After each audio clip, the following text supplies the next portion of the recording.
आयकर विभाग ने जीएसटी में हो रहे फर्जीवाड़े की रोकथाम के लिए एक अहम कदम उठाया। इसके तहत सभी व्यापारियों से दुकान या कंपनी के बाहर जीएसटी नंबर लगाने की अपील की गई। इसके बाद अगर किसी कारोबारी ने दुकान से बाहर जीएसटी नंबर नहीं लगाया होगा तो उस पर 50,000 रुपये तक का जुर्माना लगाया जाएगा।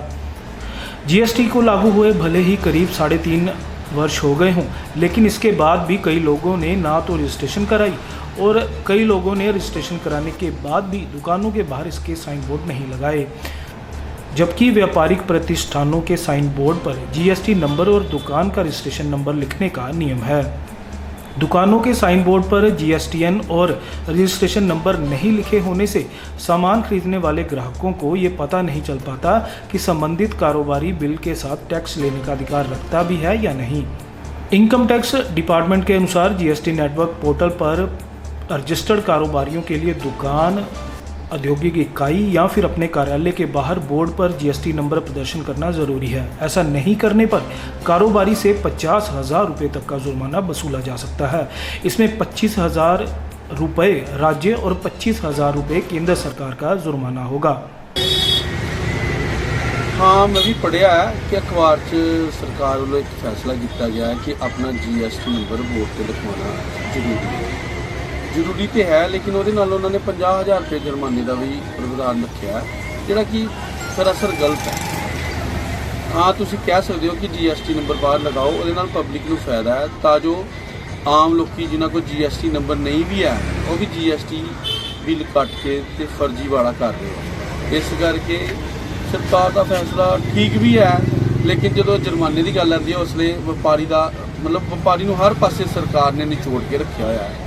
व्यापारी को सहूलत के नाँ कुछ भी नहीं दिता जा रहा, हर पासों व्यापारी की जान कढ़ी जा रही है। इस करके सरकार अगे बेनती है कि व्यापारी नाल भी मोढे नाल मोढा ला के चलो, ताजो सरकार को व्यापारी कमा के दिंदा है उन्होंने भी कुछ वह रिपेट मिलनी चाहिए है। देखो जी, जिहड़ा साडा जीएसटी का नंबर असी सरकार वालों लैने व्यापारी लोग और उन्होंने जिहड़ा बिलिंग उहदे ते करने जीएसटी के उत्ते, पर पिछले समय तो सरकार के नोटिस 'च आया कि कुछ जी जाली फर्मा या बोगस फर्मा जड़ियाँ बना के लोग जो उत्ते कारोबार कर रहे हैं, उस चीज़ को कंट्रोल करने लिए जिहड़ा उन्होंने एक तो जिहड़ा रजिस्ट्रेशन नंबर है जीएसटी का जिहड़ा डिपार्टमेंट वालों अलाउड किया जाता एक्साइज एंड टैक्सेशन वालों, उन्होंने जिहड़ा अपने प्रीमिसेस दे विच अंदर लगाना बड़ा जरूरी है। और उहदे नाल नाल जिहड़ा आउटलैट के बाहर जिहड़ा तुहाडी शोरूम या दुकान या कोई व्यापारिक अदारा उहदे बाहर जिहड़ा बोर्ड है उहदे उत्ते तुहाडा जिहड़ा वड्डे अखरां दे विच जीएसटी नंबर और तुहाडी जिहड़ी फर्म है उहदा नाम जिहड़ा मैंशन करना जरूरी है। इहदे नाल नाल ही जिहड़ा पंजाब सरकार ने इसे साल फरवरी महीने तक जिहड़ा टाइम लाइन कीता सी कि पंजाबी दे विच भी जिहड़ा तुसीं अपने व्यापारिक अदारिਆਂ ਦੇ बाहर पंजाबी दे विच भी जिहड़ा लिखो, वो भी मैं कहना कि ਜ਼ਰੂਰ ਸਾਨੂੰ ਵਪਾਰੀ वर्ग के लोगों को अपने शोरूम के बाहर या दुकानों के बाहर पंजाबी दे विच भी और जिहड़ा जीएसटी नंबर है वो भी जिहड़ा मैंशन करना चाहिए। कारण है कि भलाई लिए व्यापारियों की भलाई लिए या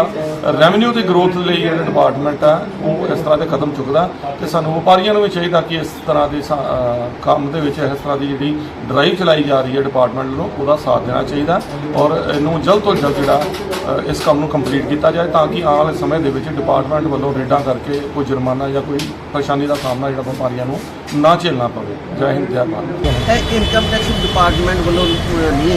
ये जीएसटी डिपार्टमेंट वालों है, उन्होंने एक दी है एक सारे पूरे पंजाब में गल कही है कि भी बाहर जो साढ़े बोर्ड लगे दे दुकान के बाहर वो उपर जीएसटी नंबर भी मैंशन होना चाहिए, फर्म का नाम तो जीएसटी नंबर मैंशन होना चाहिए और निश्चित ही होना चाहिए, क्योंकि सरकारों के कोल आमदन रहेगी नहीं तो खर्चे करेंगे तो फिर कर्जे ही चढ़नगे। तो ये आमदन तां ही होंदी है कि जे व्यापारी या कोई भी जिसकी इनकम के सोर्स ही है वो टैक्स भी दिंदा। जीएसटी नंबर बाहर लगे होगा, कोई कस्टमर आता ना कस्टमर को दिक्कत है तो ना ही किसी तरीके की किसी व्यक्ति विशेष को परेशानी है कि कोई जीएसटी नंबर है कि नहीं है।